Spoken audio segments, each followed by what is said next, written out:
Shalom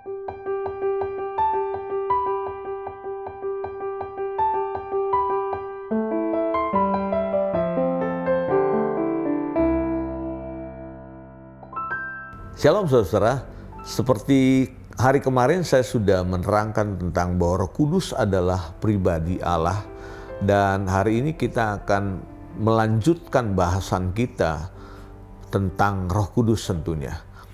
Saya harap kita semua memperhatikan bacaan firman Tuhan ini, karena seringkali dalam pengajaran-pengajaran atau belakangan ini kita mempersempit ruang gerak Roh Kudus karena kita memahaminya bahwa Roh Kudus itu sebatas bahasa roh.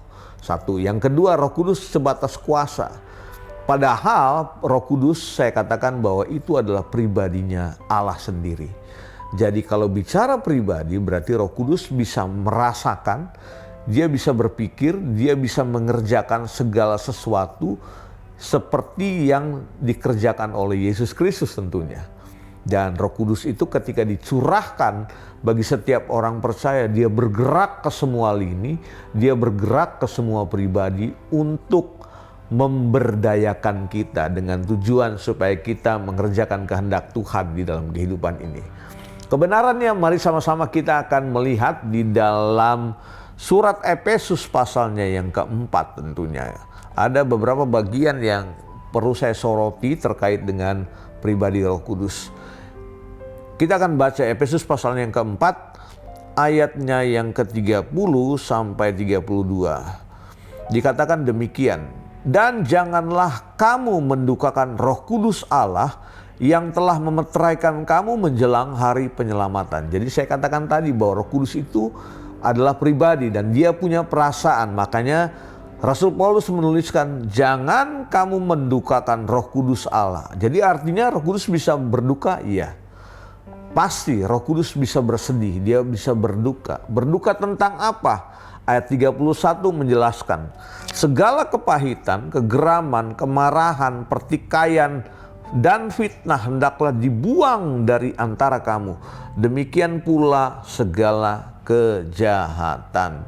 Jadi Roh Kudus akan berduka ketika saudara dan saya menyimpan kepahitan, kegeraman, kemarahan, pertikaian, fitnah, dan lain sebagainya. Dia akan berduka karena Roh Kudus adalah roh yang berasal dari Allah sendiri, dan dia melakukan, mengingatkan kita akan setiap firman yang sudah tertulis di dalam Alkitab ini. Mana mungkin hal-hal yang baik, yang kudus, yang berasal dari Tuhan akan bisa berkompromi dengan dosa, akan bisa selaras dengan dosa. Nggak mungkin, saudara-saudara. Makanya dia akan bersedih ketika saudara dan saya menghidupi sesuatu ajaran yang bukan berasal dari firman Allah, yang bukan berasal dari perkataan Tuhan Yesus sendiri, yang bukan berasal dari apa yang tercatat di dalam kitab suci.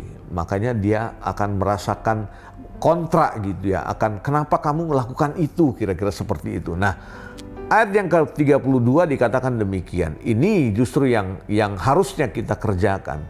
Tetapi hendaklah kamu ramah seorang terhadap yang lain, penuh kasih mesra, dan saling mengampuni sebagaimana Allah di dalam Kristus telah mengampuni kamu. Jadi ingat sekali lagi, Roh Kudus bisa berduka waktu kita menyimpan hal-hal yang negatif. Tetapi sebaliknya, waktu kita mengerjakan kehendak Tuhan, mengerjakan sesuatu yang baik dalam kehidupan, mengerjakan seperti apa yang dikatakan oleh firman Tuhan, maka dia akan memberikan kekuatan dalam hidup kita. Dia akan menolong kita untuk semakin hari menjadi semakin serupa dengan Kristus Yesus Tuhan kita.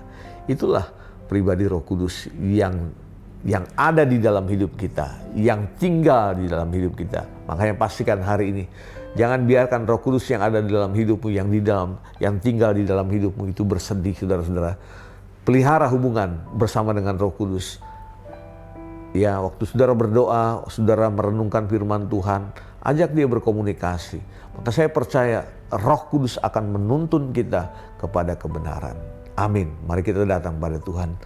Betapa kami bersyukur hari ini bahwa pribadimu sendiri yang diam di dalam kami itu bisa merasakan apa yang kami rasakan. Bahkan Roh Kudus bisa bersedih waktu kami melakukan hal yang tidak patut, yang tidak selaras dengan firman-Mu. Bapa, biarlah Roh Kudus yang ada di dalam hidup kami selalu Tuhan bersuara lebih lagi, mengajar kami, menuntun kami kepada kebenaran-Mu, supaya kami dihindarkan dari segala yang jahat, segala hal-hal yang tidak berkenan kepadamu. Hamba-Mu berdoa Tuhan, biar semua kami yang melihat, mendengar program ini, melihat program Gema ini Tuhan, diperlengkapi oleh Roh Kudus, sehingga kami semua semakin hari karakter kami diubah semakin lebih baik. Terima kasih Tuhan, berkat-Mu atas umat-Mu, di dalam nama Yesus Tuhan dan Juru Selamat kami berdoa. Haleluya, amin. Tuhan berkati kita semua.